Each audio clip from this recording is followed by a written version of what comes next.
Hi everyone, welcome back to my channel. This week we are doing a kind of a different video. I am collaborating with Veyelashes and we are doing a product review. These are the tweezers that I will be using today that they have sent me. And as I just show you guys, I will review them later. So these are the two trays that I'm using, D and double D. This is the lash adhesive, and it was really good. I actually like it a lot. And the bonder, which was really finicky at first, but I'll explain later on how I used it. So right now I'm applying the bonder to the natural lashes. I also applied just a little bit on the lash strip. So something that I want to point out is that if you are using the bonder, I made the mistake of using a little bit too much. When I used the bonder onto the lash strip, it adhered all of my lashes together, so it was really hard to fan. It has kind of a sticky consistency, so that's why I actually apply it on the lashes. And guys, I'm telling you, at first I was even messaging with Veyelashes being like, hey, I don't think the bonder's gonna work, and they told me that it was their best seller. So I was like, well, like, what am I doing wrong? So I went back, used a lot less, and then did the whole method where I put it on the actual lash. And guys, I'm telling you, it works so well. It just cures my glue as soon as I attach the lash onto it, and I don't get any stickies from it.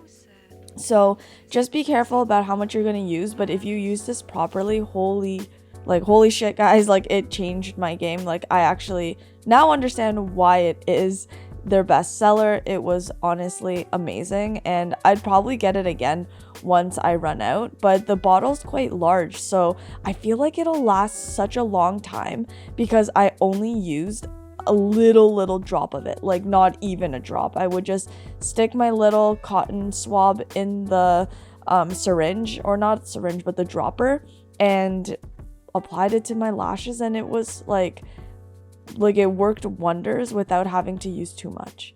So the next thing I want to go and talk about are the tweezers. Now, I actually really like these tweezers. I got tweezers from this company a while back, and it just wasn't for me because I think that I prefer tweezers that have a slight angle to it rather than a 90 degree. The one that I got before was 90 degrees, so it was hard for me, and it kind of hurt my wrist. But these ones, I really love how it curves, like the tweezer curves and then kind of has like the tip pointing outwards on a slant.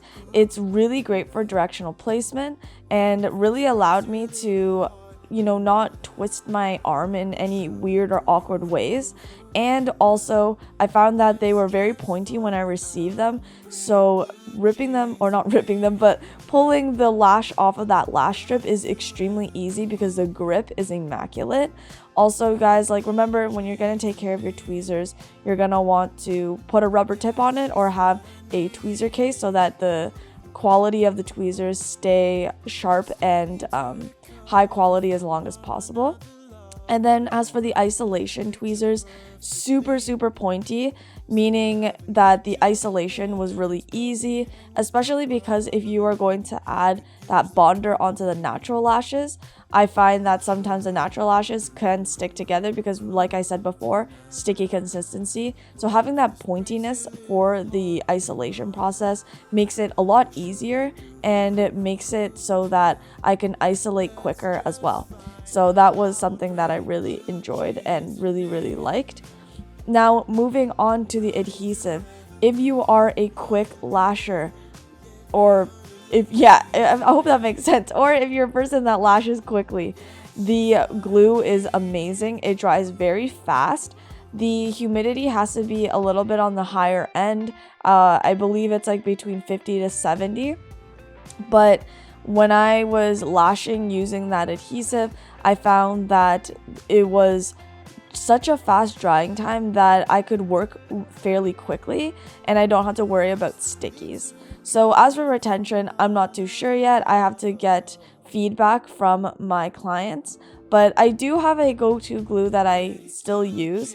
I'm not saying that this glue is not worth it, but I do have my own glue that I prefer still over the Veyelashes. But if you are a fast lasher, I do recommend it, and I find that it bonds really nicely when you use the bonder with the adhesive. So not saying that it's bad, but we all have our preferences. If you guys are in the process of trying to find a new glue, maybe try this one out. It could be really beneficial.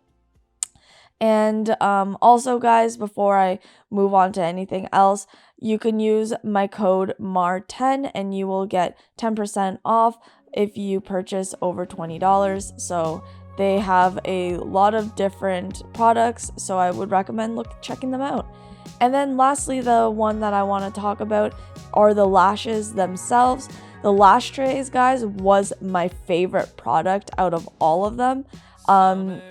I previously used one of their old trays, and no shade to their old trays, but I did have someone comment on my last Veyelash video saying I tried everything to get it to fan and it wasn't fanning. And I'm not gonna lie, I did have a little bit of an issue later with fanning it. I'm not sure why, but this tray, these two trays that I used, guys, it fans like butter. It's probably one of my more favorite lash trays. I think I'll be ordering more from them just because of how smooth and easy it was to fan them. And also, like, sometimes I find with certain lash trays, when I lift the lashes off of the strip, the base kind of adheres together so it doesn't get that wraparound. This, no problem at all. The base is open. When you pinch it, it opens like butter. I absolutely love the lashes. So that's something that I will say to you guys. Like, if you guys are looking for an affordable lash company, this company has the best lash trays. That's just my opinion, and I really love it. And also, lastly, this is the wet lash look cat eye set. It's in hybrid, so it is different from my usual wet lashes. I tend to stick with volume. However, this client asked if I can try to incorporate it in a hybrid set. So when you're trying to achieve a hybrid wet lash set, I do actually recommend maybe adding a fan every so often, because sometimes it could look a little too gappy. Because with the wet lash look, you still want it to look a little dense, you know, like give it a little drama without having too much, like too many gaps in between the eyes. Also, this set is a little bit more textured. She had very sparse eyelashes, so it's kind of hard to get that uniform look, but she really likes the texture, and once the lashes kind of naturally settle into their place, it'll look a lot more organized. But you can see at the very end it is kind of more on the wispy end, which she actually really liked. She thought that they were really pretty and elegant looking, so it turned out to be really good. And then obviously I'm using 0.15 classics because we're going for a more natural look. I don't want it to be too dark or too dense. So if a client wants something maybe a little bit more dense, you can try a 0.18 or even a 0.20. But again, it'll start to lean towards looking more like a volume without the retention. And I don't know how your client would feel about that. So again, communication. But in terms of all the products, guys, it was amazing. I love everything that I used, like, to be honest with you, everything. But the one I might not go back to would be the adhesive, because I already found my adhesive. I'm not saying that this isn't a good adhesive. It allowed me to work quickly. So if you got, like I said before, if you guys are looking for new glue, definitely try it out. I will put my information about the promo code in my description box. But you know what, guys, like, these products I'm using are great, but I would recommend just browsing their store. They have so many products that I love and that I've used in the past. So just go and check out their entire store. And if you want that discount, just use my code. So thanks so much, guys, for tuning in again. I really appreciate it, and I will see you guys next week. Thanks again. If you have any questions, please leave a comment down below. It helps me out if you give this video a like. And if you're new here, I would love it if you would subscribe. Thanks, guys, so much for constantly supporting this channel. It means so much to me. And I'll see you guys next week. Bye.